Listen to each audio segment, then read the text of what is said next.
On your 7th time to violate, they finally sent you to TJJD, right? 7 times. And this year, you were put on probation for a gun case and an evading case. While you're on that probation, after you've been to TJJD, you commit these 3 offenses while you're on probation. 18-year-old kid and steals not only that kid's dirt bike, but also a small amount of cash from that 14-year-old. The PSI indicates that 14-year-old is so traumatized by this, they can't even attend public school anymore, Judge. When he was apprehended with that stolen dirt bike, there was a vehicle associated with this defendant. And in that vehicle were other subjects who had 4 firearms in that vehicle, Judge. And as if that was not bad enough, he goes on to brag about this criminal activity on social media. And if that wasn't bad enough, Judge, he goes on to taunt the victim of the UUMV on social media as well. Judge, he is youthful, I'll acknowledge that. He does not have any adult criminal history, Your Honor, I will acknowledge that. But Your Honor, what he has engaged in is beyond the pale. He needs prison time, in my opinion, Your Honor, and that's what we're asking this court to do. If somehow, in any way, shape, or form, the court's considering community supervision, we'd ask for shock probation, some prison time up front, and then shock him out on community supervision. Judge, again, this is just beyond the pale. And I think the PSI speaks for itself. Thanks, Judge.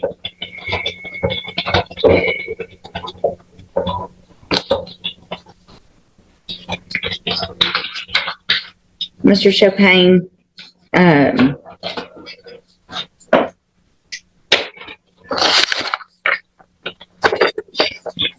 these cases for me with kids your age are so hard. And I have for a very long time tried very hard to give chances. But all of the guns and the riding around and so you're January 2019, you're put on January of 2019, you are put on probation, juvenile probation. You violated it 1, 2, 3, 4, 5, 6. On your 7th time to violate, they finally sent you to TJJD, right? 7 times you were given an opportunity. You go to TJJD, obviously you're not there very long because you get out, and then in December of 2022, you commit an unlawful carrying a weapon, evading arrest or detention, and you're again put on probation. You're given another opportunity in January of 2023. So in this year, you were put on probation for a gun case and an evading case.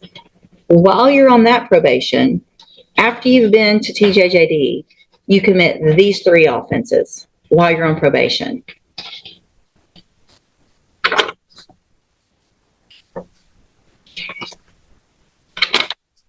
So none of it makes sense that I want to do better. And I mean,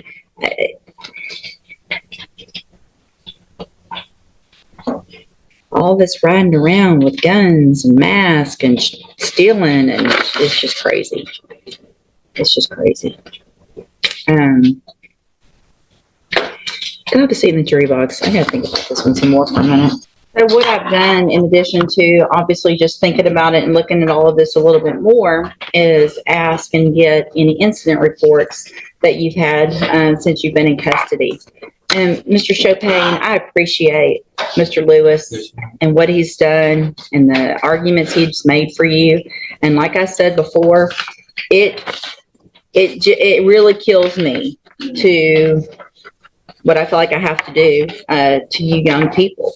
But we are in Jefferson County tired of young people running around here with guns. You put a gun to somebody's head. We're lucky you haven't killed somebody, because that's the path you're on.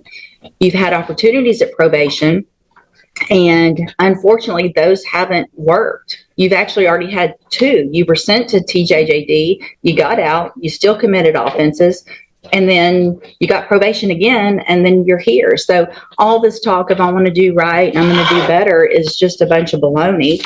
The way you can't follow the rules in jail shows me same pattern. You can't follow the rules. So at this time, in cause number 23 DCCR 0993, I'm going to find sufficient evidence to find you guilty, and at this time find you guilty of unauthorized use of a vehicle. I'm going to sentence you to a term of 2 years in the state jail prison. You will receive credit on that sentence for any time that you've been in custody that the law gives you the right to receive. In cause number, and these were all just open. So in cause number 23, DCCR 0991, I'm going to find sufficient evidence to find you guilty, and at this time find you guilty of evading arrest or detention with the use of a vehicle. I'm going to sentence you to a term of 10 years in the institutional division of the Texas Department of Corrections. You will receive credit on that sentence for any time that you've been in custody that the law gives you the right to receive. In cause number 23, DCCR 0992, I'm going to find sufficient evidence to find you guilty, and at this time find you guilty of aggravated robbery. Sentence you to a term of 25 years in the institutional division of the Texas Department of Corrections. You will receive credit on that sentence for any time that you've been in custody that the law gives you the right to receive. I am making an affirmative weapon, finding of a deadly weapon. These cases will run concurrently, which means together at the same time. So I am denying the state's motion to accumulate, which is a gift to you. I am going to grant the state's motion to forfeit the weapon, which is a Taurus Millennium G2 pistol bearing serial number TIP 10158. I'm going to hand you, I need there should be an admonishment showing that I signed it. It wasn't a plea agreement, but I don't see one printed out. Mr. Chopin, I take no pleasure in giving out a sentence like this, but I feel like what I have to do is protect Jefferson County from people like you, who have continued to show that you're just a danger and becoming more and more of a danger instead of learning from the opportunities that you've been given. You will be handed in just a minute a trial court certification in each of your cases that shows these weren't agreements, so you do have rights to appeal, and you can talk to Mr. Lewis about that. I hope you take advantage of any programs. You're still young. You're going to get out of prison, and you're going to be young still and have a lot of your life ahead of you.